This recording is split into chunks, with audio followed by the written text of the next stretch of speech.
Tu as sûrement déjà ressenti cette frustration silencieuse. Tu regardes certaines personnes et tu as l'impression qu'elles réussissent tout ce qu'elles touchent. Elles lancent un projet, ça fonctionne.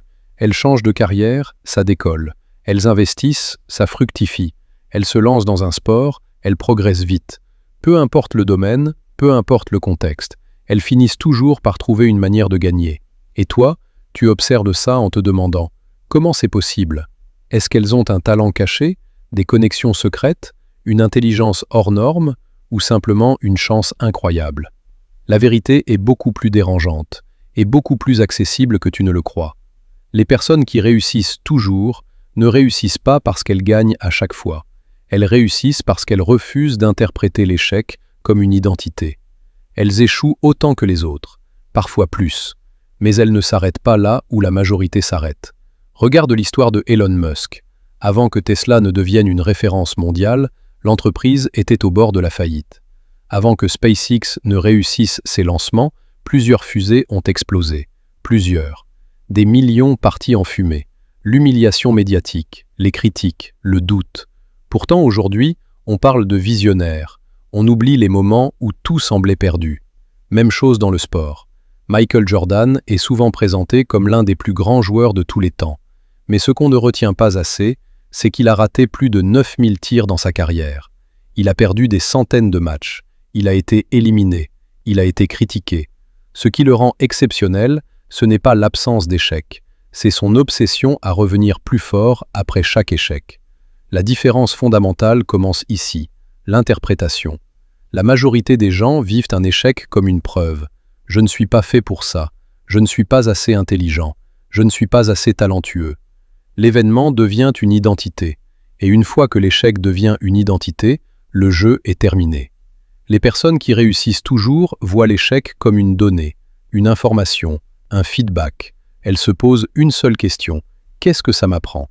Et cette question change tout.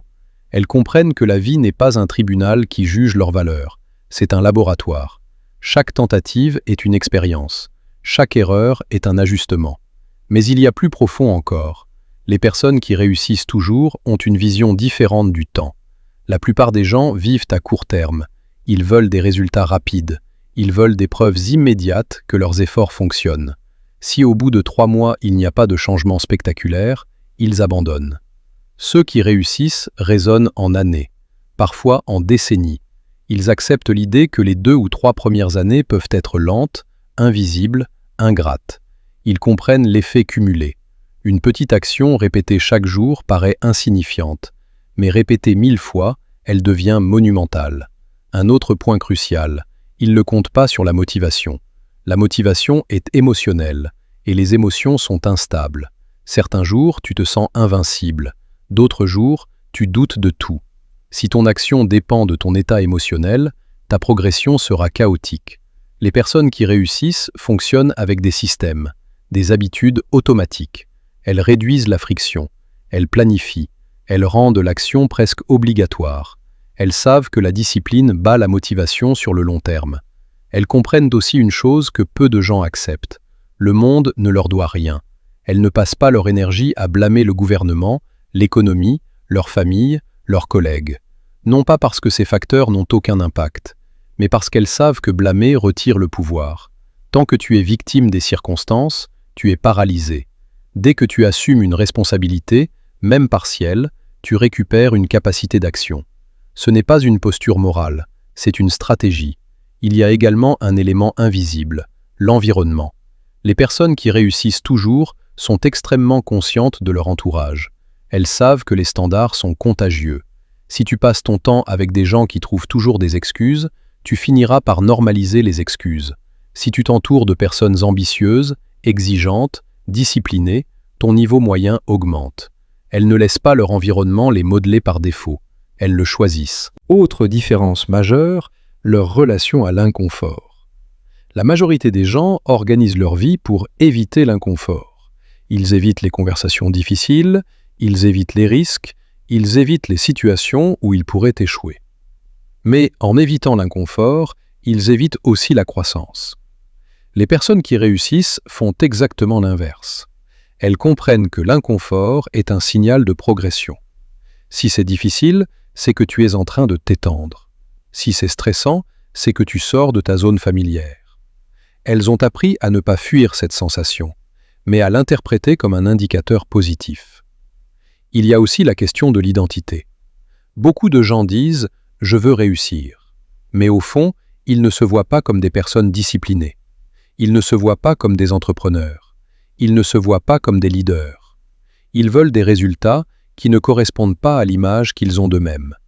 Les personnes qui réussissent changent d'abord leur identité.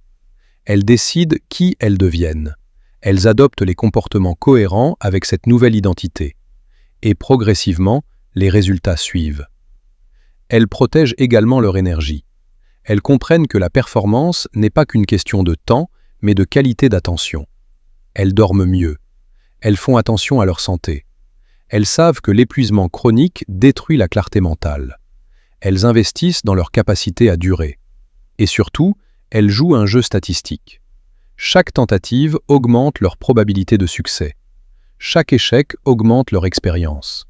Chaque ajustement améliore leur stratégie. La plupart des gens abandonnent après 3 tentatives. Ceux qui réussissent en ont fait 30 ou 100. Forcément, à long terme, les probabilités basculent.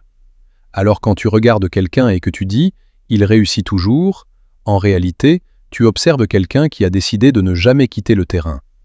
La réussite n'est pas un trait magique. C'est un effet secondaire d'un ensemble de comportements répétés.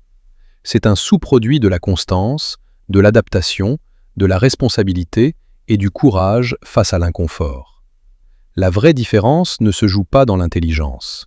Elle ne se joue pas dans la chance. Elle se joue dans la persistance intelligente.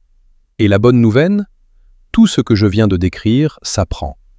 La question n'est donc plus « pourquoi certaines personnes réussissent toujours ?» La question est « es-tu prêt à faire ce que la majorité refuse de faire, suffisamment longtemps pour que les probabilités jouent enfin en ta faveur ?» Parce qu'au final, ceux qui semblent réussir toujours ne sont pas extraordinaires par nature. Ils sont extraordinaires par répétition. Et ça change tout. Si tu as aimé cette réflexion, abonne-toi. Et surtout, pose-toi cette question aujourd'hui. Quelle petite action peux-tu répéter chaque jour qui, dans 5 ans, changera complètement ta trajectoire ? La différence commence maintenant.